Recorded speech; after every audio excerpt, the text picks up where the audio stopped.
Hello students, this is your history class standard 7.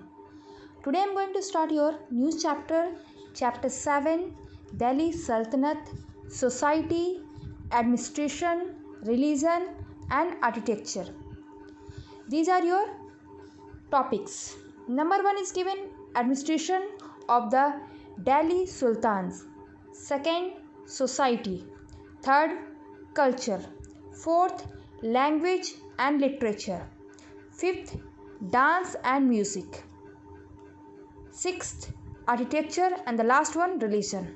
These are your main topic. So today we will discuss about this topic. First topic is given administration of the Delhi Sultan. It means in that time the sultans of Delhi developed a very powerful administration. It includes the regional kingdoms of that time.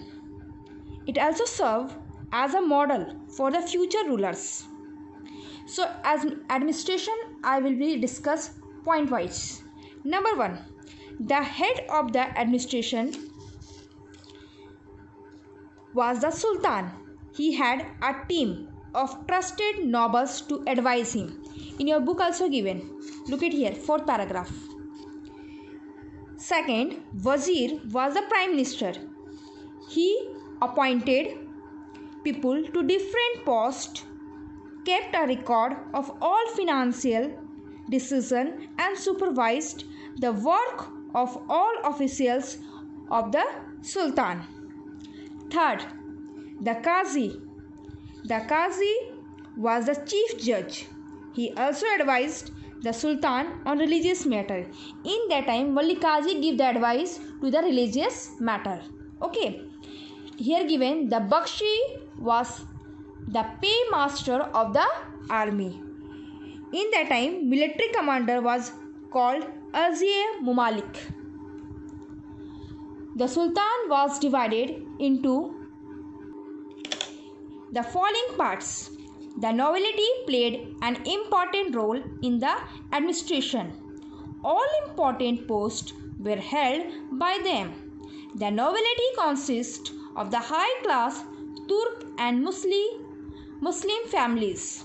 However, Muhammad bin Tughlaq gave high position in administration to the low class people too. This is the flow chart of administration. It is divided into 5 parts. Number 1, Sultanate. Second, Iqta or provinces. Sikh under Sikdar. Pargana, groups of villages. And village under the village head person. So according to administration, I will ask you one question. Who was Azir-Mumalik? Okay. Now the next topic is your society. This is the flow chart of society. There were little changes in Indian society. The structure of Indian society was almost the same as that of the previous period. Brahmins were at the top of the society. The position of women was low. Women began wearing parda during this period. The Turk brought parda system to India. The Muslim society was divided on the basis of their origin. The Turks, Iranians, Afghans and the Indian Muslims were the 4 main groups. Look at this your picture. How many groups are given? 4 main groups. Number 1, aristocracy dominated the society. It included the ruling classes of Muslim and Hindus. Second, next to them were the priests. These included Brahmins among the Hindus and the ulemas among the Muslims. Third, beside merchant traders and artists resided in towns and city. And the last one, fourth, peasant lived in the villages. They had to pay land taxes, their lives were very difficult. They were little affected by the change of rulers or dynasties. So, according to society, I will ask you one question. How was society dividing during the Sultanate period? Understood? Your concept is clear. Now the next topic is your culture. In culture, the establishment of Delhi Sultanate marked a new phase in the cultural development of the country. In that time, it will show a new phase of the cultural development. The sultans made brilliant contribution in the field of science, literature and architecture. The existing Indian culture was affected by the Arab-Persian culture. It means it is affected by their Arab-Persian culture. Now the next topic is language and literature.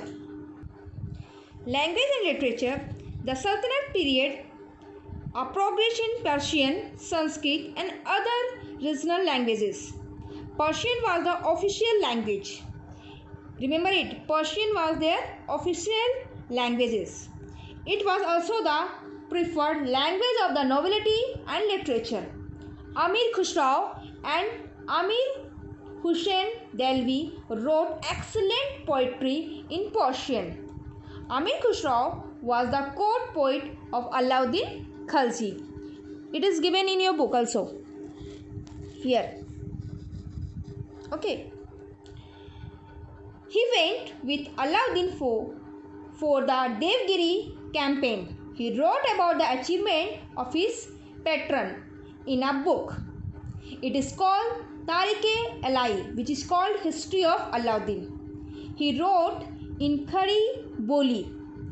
It was the language spoken around Delhi. He wrote highly popular songs and poems in Khari Boli. Sanskrit was the language of high classes Hindus. Various Sanskrit books were translated into the regional languages. Ramanujam, Sarthi Mishra and Jaydev were prominent Sanskrit scholars of this period.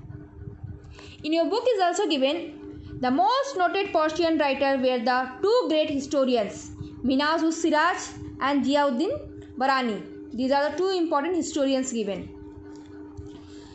Firoz Shah Tughlaq showed a special interest in translation work. Look at your last paragraph given. In the time, Urdu emerged during this period. It came out of the mixing of Persian and Hindi languages. Regional languages also saw impressive progress. Bengali and Marathi also developed. Bhakti Sant used the language spoken by the local people. This helped in popular these languages. Punjabi, Assami, Sindhi, Uriya, Kannada, Telugu, Malayalam and Tamil also became popular. Kabir, you know Kabir. Kabir used Awadhi and Baraj in his couplets. So, in your languages and literature, I will ask you two important questions. Number one, what was the language of Delhi Sultanate? Second, which were the prominent language in the Sultanate period? Now the next is dance and music. A new form of dance, Kathak, emerged at this time. Amir Khusrau is believed to have invented the sitar by combining the veena and tanpura. In fact, most of the Sultan patronized music which laid the foundation of a rich musical tradition in India. It means a new type of music developed during this period. It is called Hindustani music. It was a mixture of Persian, Central Asian and Indian music. Amir Khusrau facilitated this mixing. During this period, also, new musical instruments such as sitar, tabla and sarangi began to be used. Amir Khusrau is credited for the invention of sitar. Topic is given architecture. The art and architecture of the Delhi Sultanate is called Indo-Islamic style of architecture. It is the mixture of Islamic and the local styles. The Islamic style was brought in by the Turkish rulers. The Indian styles was popular among the native rulers. Palaces, mosques, towers and fort were constructed with this new style.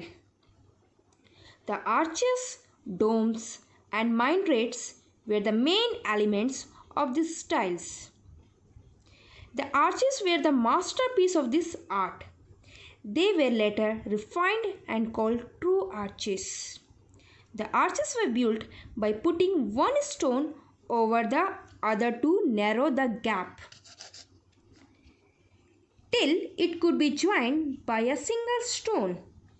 The arches eliminated the need of pillars to support the roof. The first building to have such arches was Balban Tomb.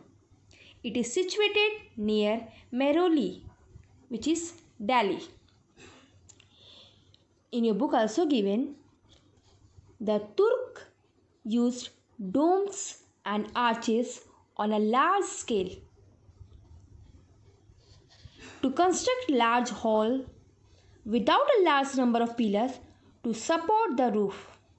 Among the well-known buildings of the period, mention must be made of the Quwwat-ul-Islam Mosque, the Alai Darwaza, the Qutub Minar, the tomb of Ghiyasuddin Tughlaq, Firoza Kotla, the fort and Tughlaqabad, and the tomb of Lodi kings, all at Delhi.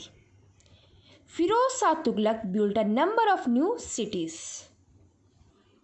In your book given Tughlaqabad Fort, tomb of Sikandar Lodi, Bada Gumbad, Lodi Gardens.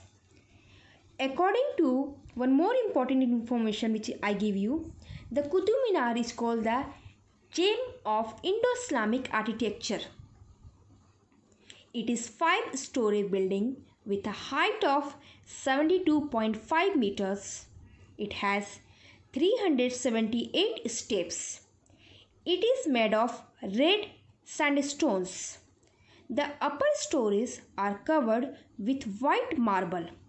It is beautifully decorated with calligraphy and floral design. There are several balconies. Each has a different elaborate design. It was named after Sheikh Qutbuddin Bakhtiyar Kaki. He was a famous Chishti Sant. So, according to your architectures, I will ask you two important questions. Number 1, what are the monuments built by Delhi Sultanate? One more question. Name the most famous fort built by Tughlaq Sultans. Now the next is given relation. In the religious field, Islam and Hinduism greatly influenced each other. Hindu society as a whole was not subjected to great strain under the sultans. In fact, Hinduism absorbed many features of Muslim life and culture. Muslims in their turn also were greatly influenced by Hinduism, and the two cultures came close to each other. It means in the religious field, Islam and Hinduism greatly influenced each other, as a result of which Bhakti and Sufi movements emerged. So according to religion, I will ask you a question. What religion was the Delhi Sultanate? So today class, you have to read your whole paragraph and understand your chapter. Next class we will start your new chapter. Thank you.